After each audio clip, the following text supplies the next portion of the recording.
Hola, buenos días, tardes, noches, depende del momento en que elijas ver esta clase. Como vemos en la imagen, vamos a desarrollar un tema que mucho tiene que ver con el quehacer odontológico, como es una enfermedad infecciosa llamada endocarditis.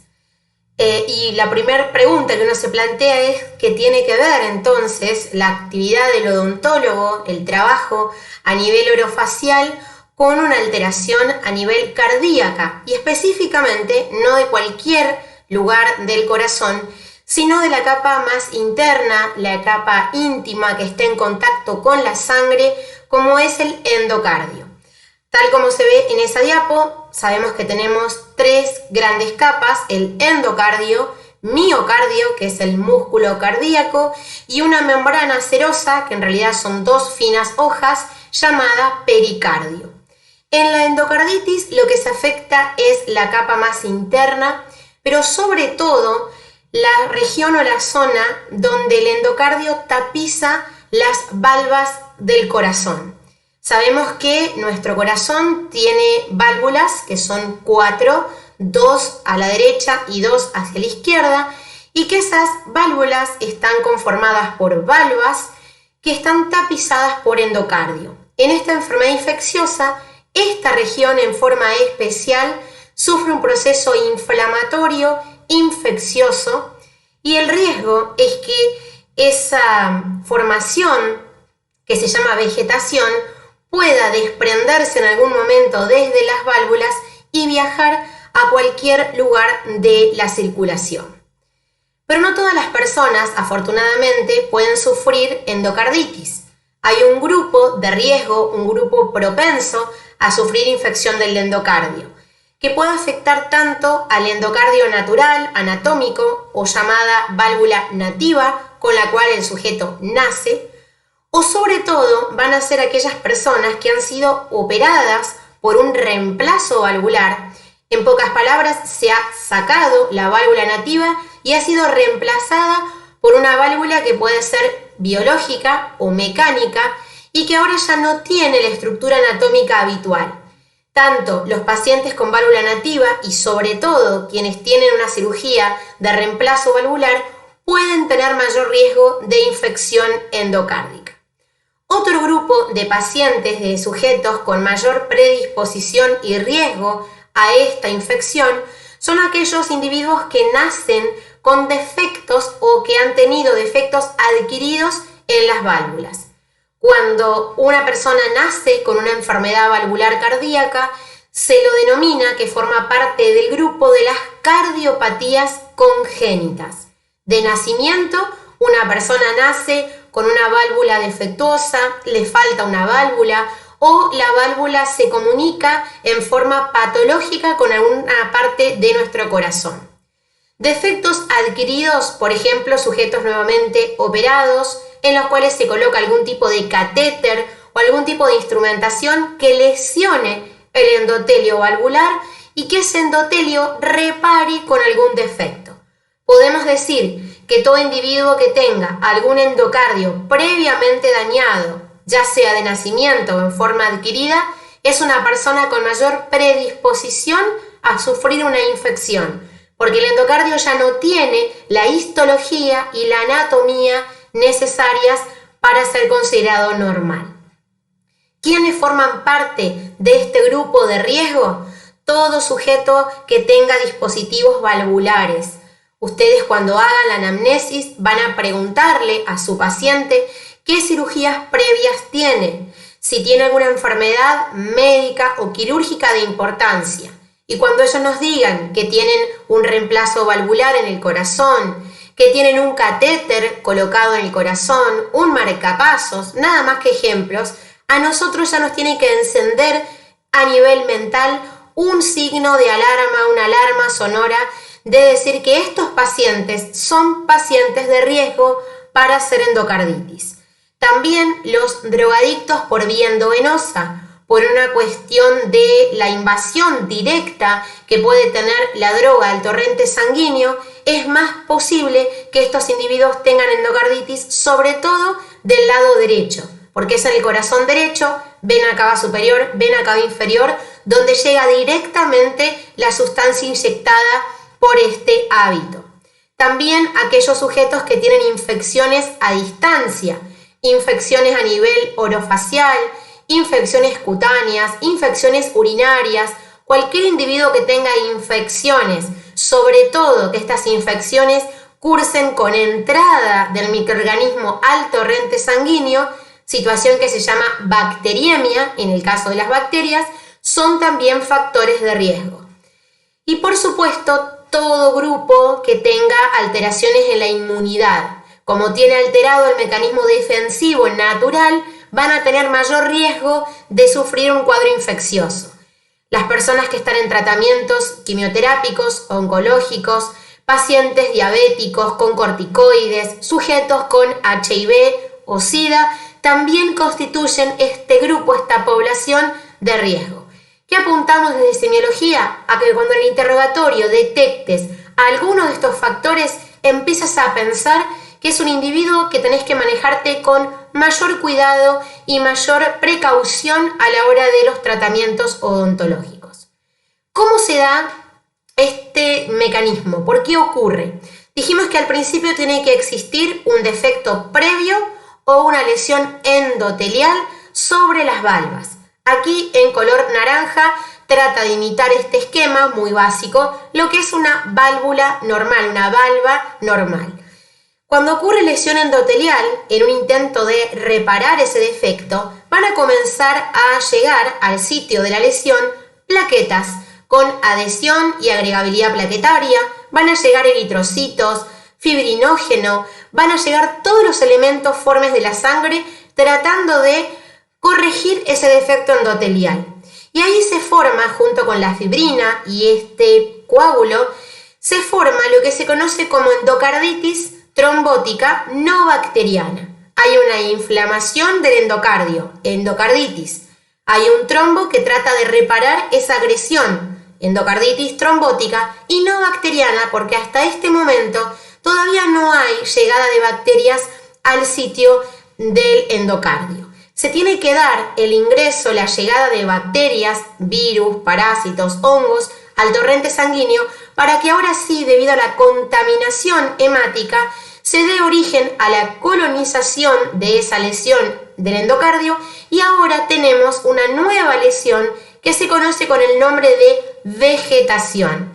Cuando hablemos de endocarditis, cuando vayas a buscar información de endocarditis, vas a notar que en reiteradas publicaciones se va a hablar de esa vegetación, que puede organizarse ahí en la válvula, o el mayor riesgo es que esa vegetación se desprenda y viaje desde el corazón hacia cualquier sitio del organismo.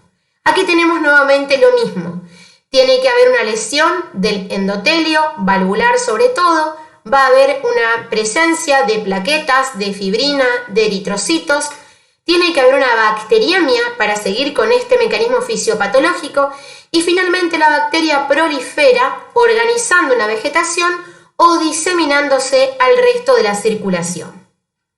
Lo que nosotros tenemos que tener presente es que desde cualquier sitio de infección o de lesión a nivel bucal pueden esos microorganismos externos, sobre todo las bacterias, aunque también otros patógenos, ingresar desde el punto de partida de un trabajo, un traumatismo o una enfermedad periodontal, pueden ingresar al torrente sanguíneo y desde la boca partir hacia tomar contacto con el endocardio.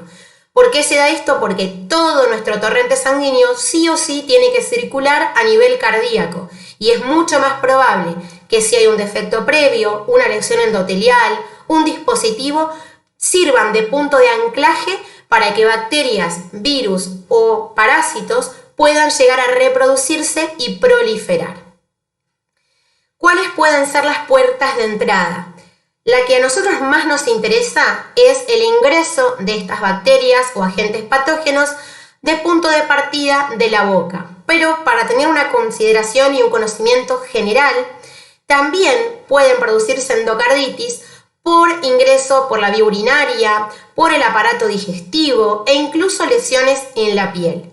Este cuadro, que pretende nada más que comparar en un estudio que se hizo en Europa dónde y a través de qué vías es más probable que ocurra la bacteriemia.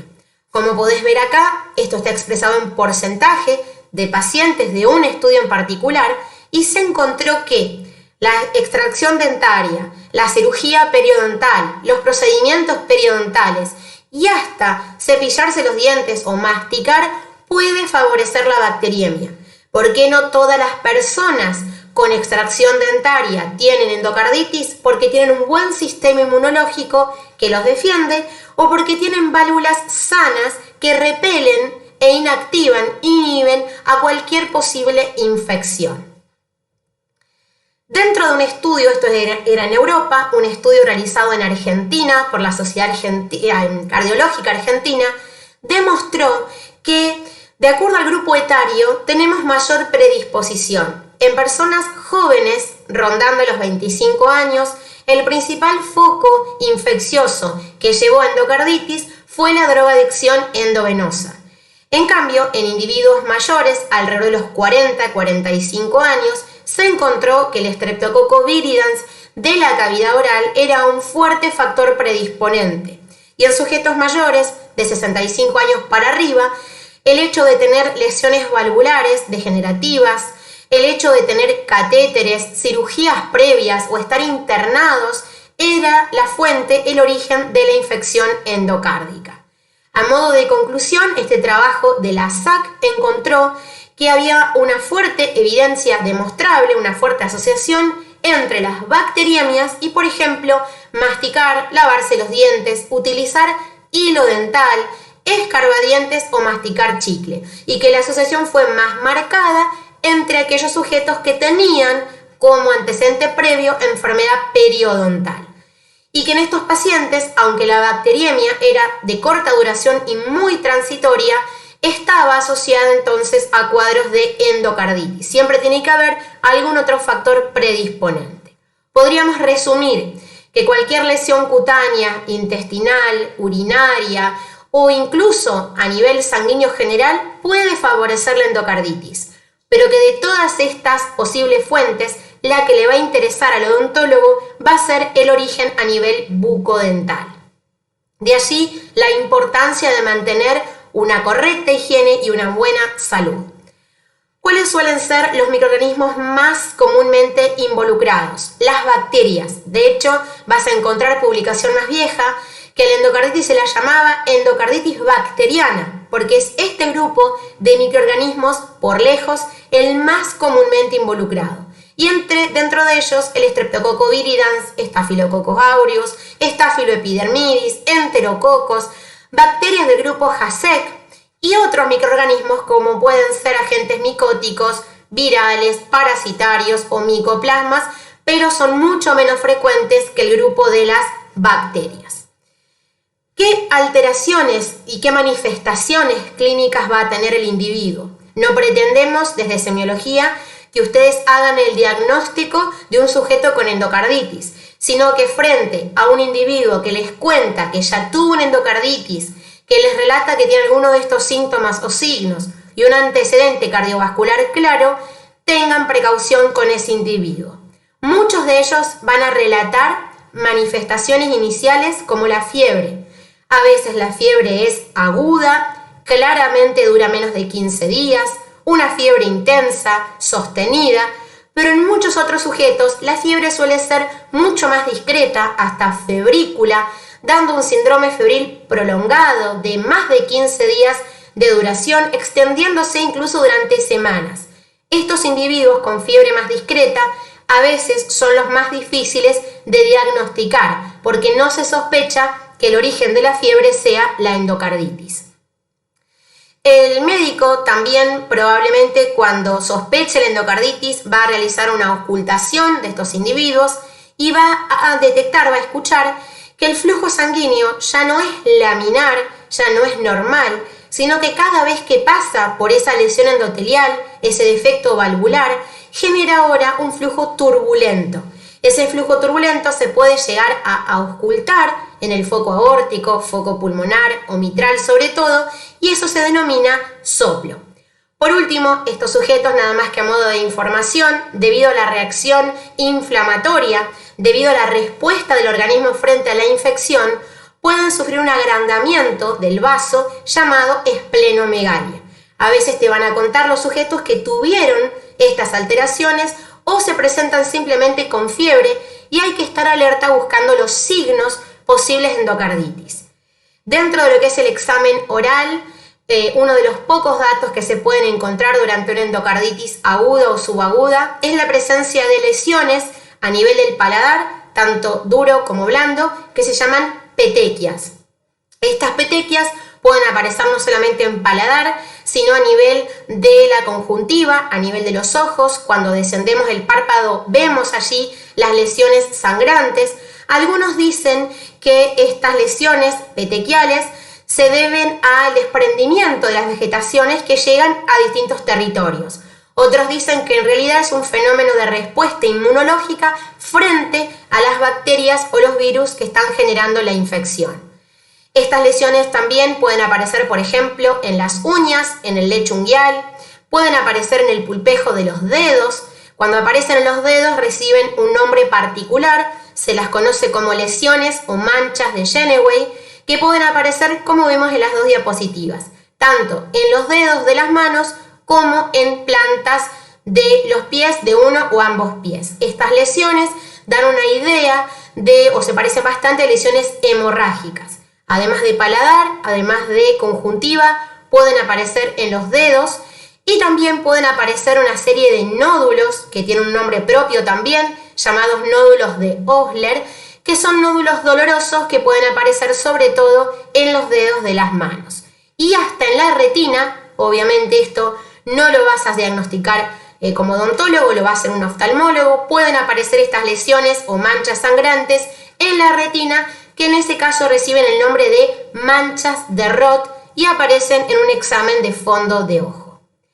¿Cómo vamos a hacer el diagnóstico de la endocarditis?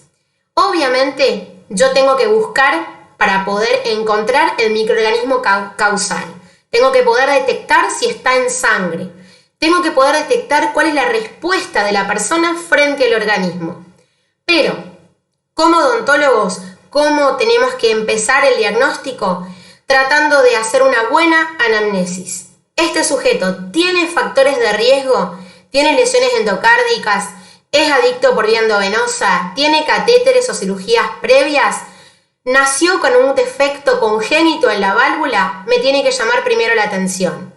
¿Este individuo tiene alguna posible puerta de entrada, sobre todo la que les va a interesar a ustedes, que no haya lesiones o enfermedades a nivel bucodental? ¿Cómo está la salud bucal de este sujeto? Y después, por supuesto, de evaluar qué riesgo de bacteriemia tiene, de acuerdo a sus hábitos y antecedentes, se le van a solicitar métodos complementarios. El más común de todos, un análisis considerado de rutina de tanto que se realiza, es el hemograma.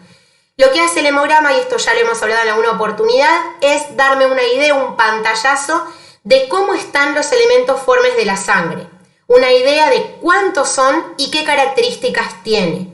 Nos va a informar el estado de los eritrocitos, hematíes o glóbulos rojos, de los glóbulos blancos o leucocitos y nos va a indicar cuál de estos está aumentado, si son neutrófilos, linfocitos o eosinófilos, y también nos va a informar las características y la cantidad que tienen las plaquetas.